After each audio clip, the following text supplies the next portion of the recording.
my feel-good breakfast show. Welcome back. Thank you so much for rejoining the rugby conversation. Yep, we can enjoy it for the next 7 weeks, and we're going to keep it going. The Rugby World Cup roars back into action. We did yesterday with round 2, an incredible match last night. Host nation France faced a pretty tough challenge against Uruguay. They showed their mettle, managing to secure a 27-12 scoreline. So we're going to shift our focus to the latest developments in the Springboks and All Black squads as they prepare for their upcoming matches against Romania and Namibia, respectively. We might throw in a little bit of Aussie Fiji as well, because the Fijians are just amazing. And here to chat is our former Springbok and Deputy Mayor of the City of Cape Town, Eddie Andrews, and seasoned sports journalist and really good friend of the show now, Nathan Gogela. Gents, admittedly, I did feel like a hooker sitting between the two of you, but I want that kind of security going into a weekend, because we're missing a hooker. We're missing the captain of the bomb squad. Malcolm Marx is not there. Before I ask you anything, how are you, Eddie? I'm very well, thank you, Graham. Yourself? I'm good. Is it different during the World Cup? How do you keep emotional separation during a World Cup, or is it just terrible? Are you just there? You don't. What you may not know, I've just returned from France. So I've been playing there for the Parliamentary Rugby World Cup team. Oh, wow. So I've come out of retirement. How did you guys do? We ended 4th. Yeah. Well done. It's not a tournament win, ideal, but we'll take it. We got the momentum going. Well done. Oh, that's absolutely brilliant. So your head is in there, which I love it, because you've got to be thinking about the inner workings of the squad that Rassie and Jacques have been having a lot of fun with. And I think they're having more fun with the world media, in particular the New Zealand media, with our 4 scrum halves, our light shows, and all these different things. This does hit me hard, though. Malcolm not being there, he is kind of a captain in his own right. Whenever you bring him on, whether it's starting with him or bringing him on as an impact player, he makes a massive difference. How much of a loss is he? I know we're saying, we got backup. We don't have another Malcolm. We don't have another Malcolm, but we do have backup, and we've got John Free that's, of course, slotting onto the bench. Bongi is also available, world-class player himself. I think with Malcolm, and our thoughts go out to him, probably gutted. I think you prepare months and months in training, and then you get injured, a week before the next game. And as I understand it, being one of the bigger guys, and I remember going through this with a couple of the gents who weigh kind of 100 plus, the nuance of their training to keep the speed, keep the bulk, keep the strength. It's hectic, buddy. As big boys, you would know this, man. To keep that kind of mobile muscle is a big, big thing. Innovation. That's what it's about. We're going to need a bit of that now. We've got 4 scrum halves playing in different positions, which is wonderful. I absolutely love it. Why do you think Rassie is doing this? Is it, as the press says, just to spice things up, or is he testing the depth of that squad in a way in a very functional way? I think innovation is a key word there. You spoke about innovation. We know Rassie is a very eccentric coach. Red light, green light. It reminds me of the Squid Games, actually. I was going to say, it was like take the green pill, take the blue pill with Rassie. But you mustn't forget as well, sometimes they do a 6-2 split on the bench, and then obviously the 2 backline players have to be versatile players, and then hence why Grant Williams sometimes cover wing as well.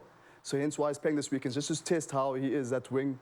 He hasn't been tested at international level yet, so it'll be good to see how he goes this weekend. And I love the fact that these are speedsters. These are all fast guys who love the try line.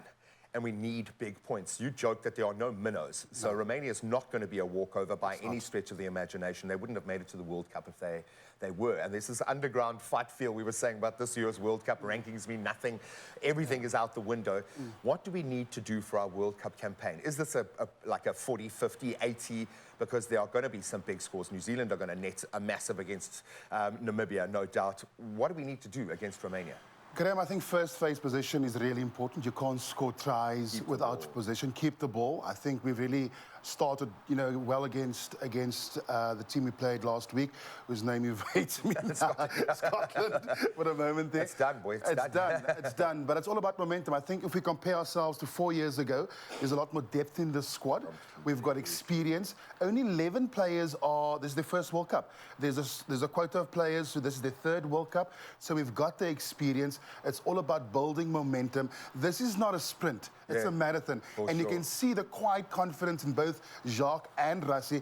Even Sia as well, when they do these match interviews as well. Oh, Sia's tapped into some stuff. He's tapped into that Madiba magic. I think he understands the eyes of the world are resting on him right now. I'm thinking of all the young kids that are going to be looking at Sia going, wow, the world's actually different to what I think it is. It is. And that's a big thing. I don't think we've realized to what extent that really does matter.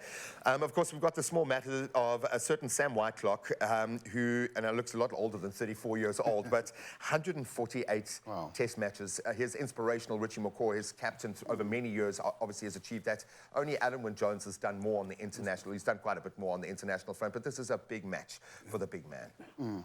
Yeah, so he's moving to France end of this season. So we know how the New Zealand are in terms of retention of players. If you play outside of New Zealand, it's difficult to play for New Zealand again. So it'll be interesting how he very goes. nascent, yeah. It'll be interesting how he goes moving forward. Maybe he could surpass Andrew Wynne-Jones, but only time will tell, I guess. Yeah, and I mean, Brody Retallick, there's going to be a lot of emotion on that field. I fear for Namibia in that sense. Have you written the All Blacks off, or are you fearing what they can possibly do? The All Blacks have been able to transition, successfully over the past couple of years and keep on winning between coaches and the appointment of new coaches. I'm concerned that the perform this year. They've lost a lot of games this year. The recent one being against the Springboks, they're thrashing a couple of weeks ago. I think you'll be very naive if you write them off. Yeah. I don't think you should. They're still a world-class team. When they click on the day, they can put 50 on you. So I don't think it's like my son, who supports the All Blacks, unfortunately. He reminded me that South Africa... yeah. I will disown him. I will. When he's financially viable. Then. Exactly. So he reminded me that Springboks lost against Japan. And look what happened there. And that's his comeback, remark to me. So I don't think you can write the All Blacks off. No. I think it's still it's early days, a long competition ahead. And the team that performs consistently well in the early phases will perform at the end. Yeah, and sometimes a bit of a burning fire in you is what you need. Gentlemen, thank you so much for being here. Stick around. We're going to continue to talk a little bit of rugby. SABC Sports, of course, is also on board. They are broadcasting a select group of World Cup games, and we want you to tune in and enjoy the excitement on free-to-air, baby. So please don't miss out on all those vitally important tries, tackles, and penalties. And of course, tonight, the All Blacks take on Namibia at 8 p.m. Tomorrow, Wales will tackle Portugal. Should be an interesting one. That one is at 5 p.m. And then, of course, the big one. You can catch our boys in whatever color they choose to wear. The Springboks up against Romania, who might be a bit of a hoodoo side. And that one later in the afternoon. You can catch all of the action live on SABC2, on SABC Radio and SABC Plus. No subscription fees apply. Enjoy, gentlemen. Thank you so much. Yeah. Good luck, buddy.